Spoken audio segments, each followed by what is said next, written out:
I must say we had looked for a different outcome. We preferred a different outcome. And I imagine many of you here felt the same way. But as the United States, having a long-standing friendship with the United Kingdom, one of the world's great democracies, we fully respect the decision they have made.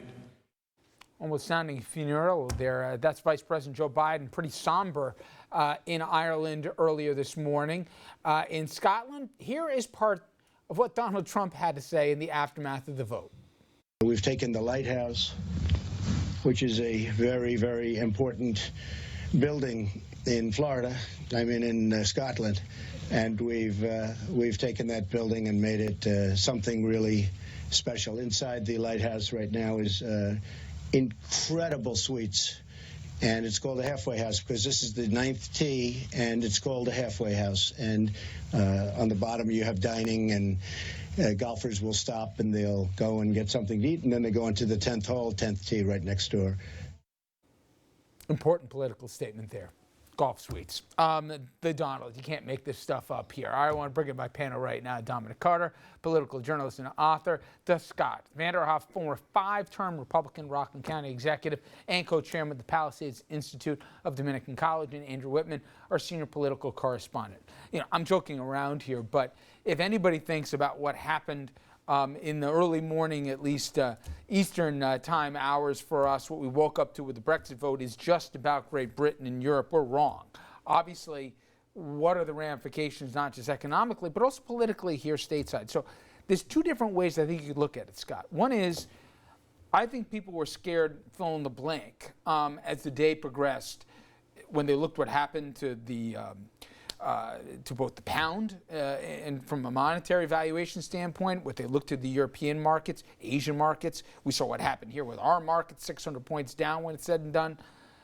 And they say, okay, this is fun and all, but this carries consequences. On the flip side, there's a population, not that very different from ours, that are over there saying, you know what, I'm tired and I'm sick of it, and you know what, he may be crazy and everything else, but I'm scared and I'm angry and I'm willing to jump into the abyss. That could be part of America come this November too. Are you more or less convinced after what happened today and the aftermath of what happened today in Great Britain that Donald Trump is more or less electable as a president?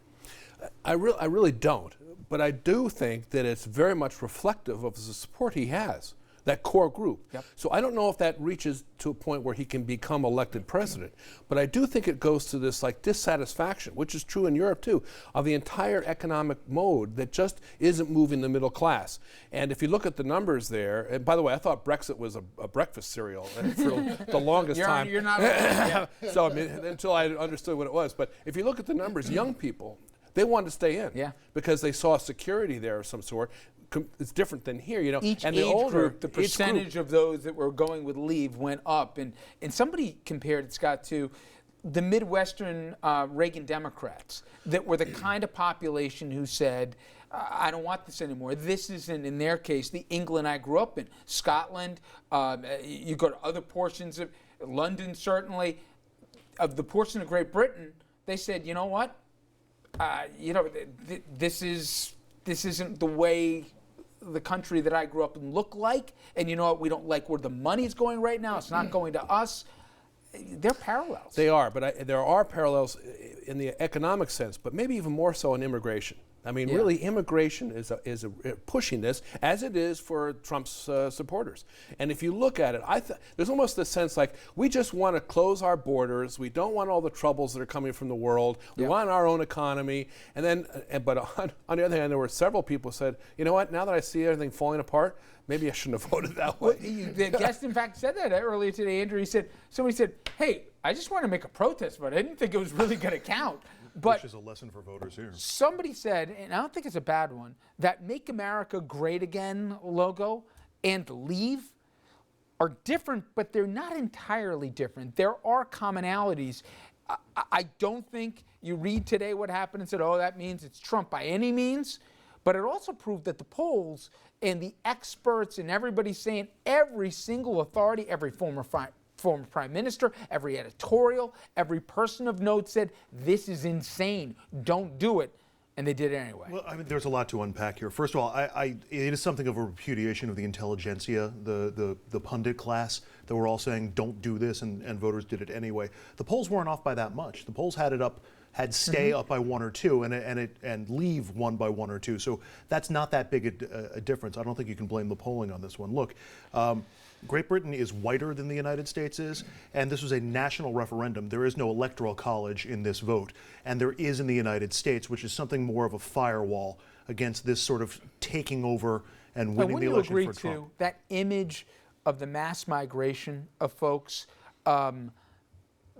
Yes, obviously immigration is an issue here, but the imagery and the symbolism, it's not the same of what we've heard some of the folks say, oh, they're coming through Turkey, they're all coming here, versus how people have been inured to people coming from south of the border into the States. And that's my takeaway for the United States from all of this, that this is a lot of the opposition towards staying in the EU was based on immigration, as Scott mentioned, and a lot of it is irrational fear or less rational fear. I'm not happy with my plot in life, so I'm blaming them.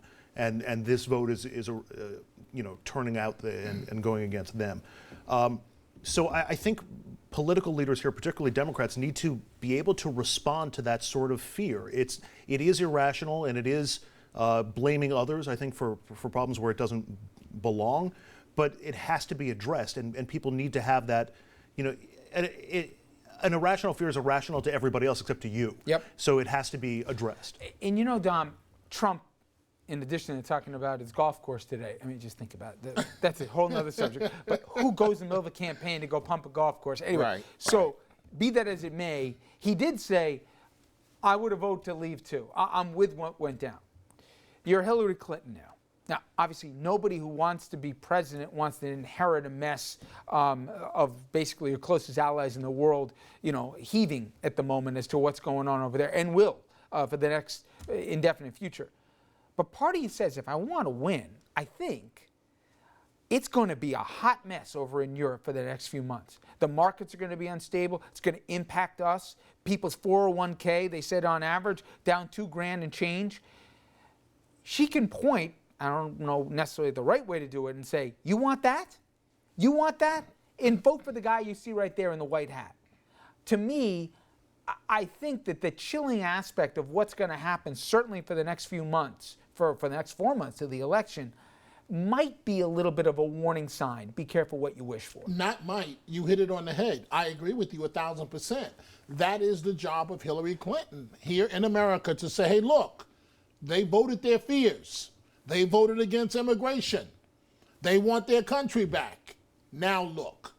The stock companies have already announced they're leaving. People are going to lose their jobs in England. The pound that you referred to a second ago is at its lowest point since 1985. So I agree with you. Hillary Clinton's job is to say, okay, you want to vote on impulse? You want to feel better?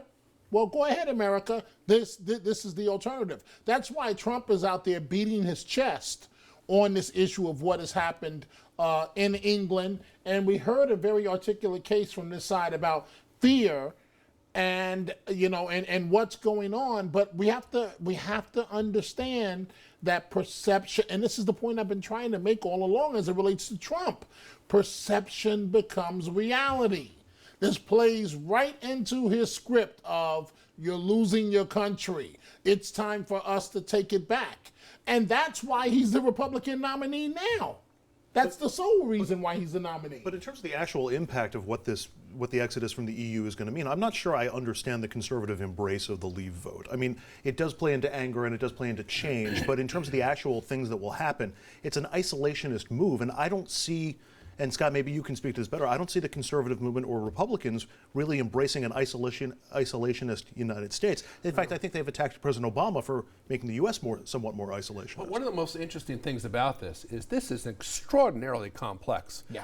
People don't really understand the connections of the euro, the tariff issues, the employment issues across country borders. We're going to have to get visas right now that are nationals in other countries. How does it work? Absolutely. And they've got to do all this within 2 years. And to Dominic's point, if things start to fall apart fast because they can't, we see, run, I think Trump's in more trouble for having embraced it.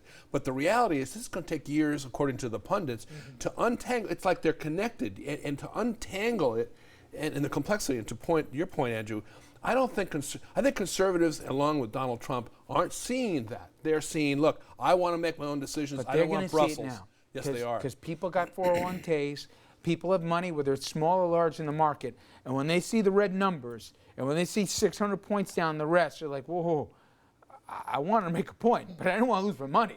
So it'll be interesting how this shakes out. Immigration, though, certainly one of the driving elements in the vote that we saw with Brexit. When we come back, President Obama's big immigration order got smacked down by the High Court. We will talk to an immigration attorney about the legal implications and also what it's going to mean for millions of people in this country. Then the panel will weigh in on the political ramifications.